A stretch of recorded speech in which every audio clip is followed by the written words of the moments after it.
Có đông như hoàng nhang mơ ngô Giêsu ơi có đông như hoàng Ngài tâm lạc trên ngày sẽ đi ở bên Có đông như ở gần khi mơ Trên mây ong và buồn nhà nào Cơ mà nụ đi tới mây cơn hòn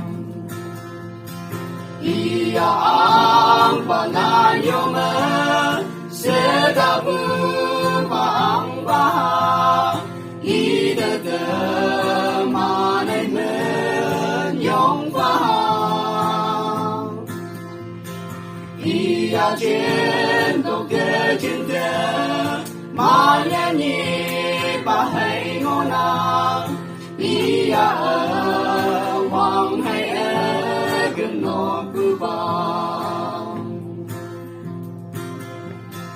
Chiêng mê ám và bù lạc trên Nơi có đông như cả đà lạc Âu yêu như chiêng ai ở phá đăng Sẽ suy bù và Bethlehem Mau cư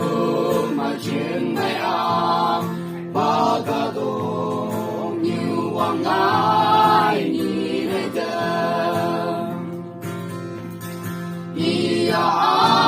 và là yêu mơ sẽ đáp ứng và ăn ba ý tơ tơ mà hay mơ nhông và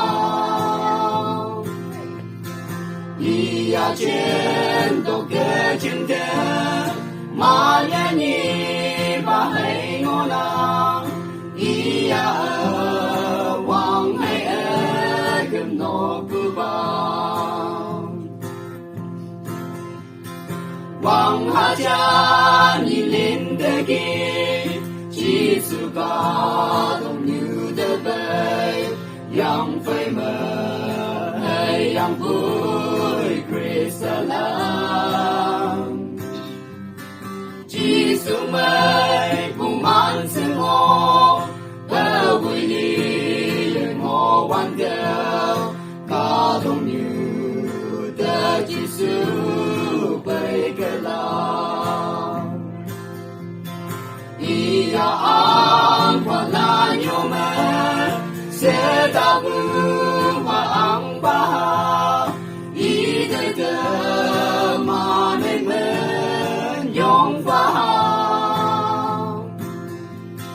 ý trên đầu cơ trên thế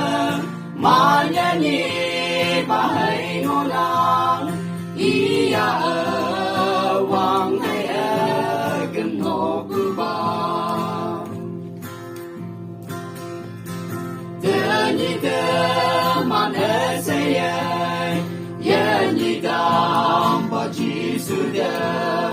Mùi cơ lạc hoàng tên lan trên ngày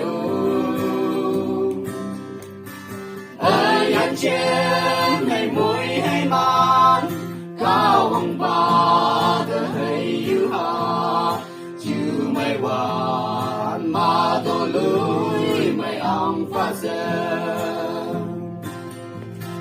Ý ăn và là nhiều mơ Sẽ đáp ứng và ăn ba Ý đời đời mà này mơ nhông phá Ý trên tổ kê trên thế mà nhé nhị và hay ngô nàng Ý ở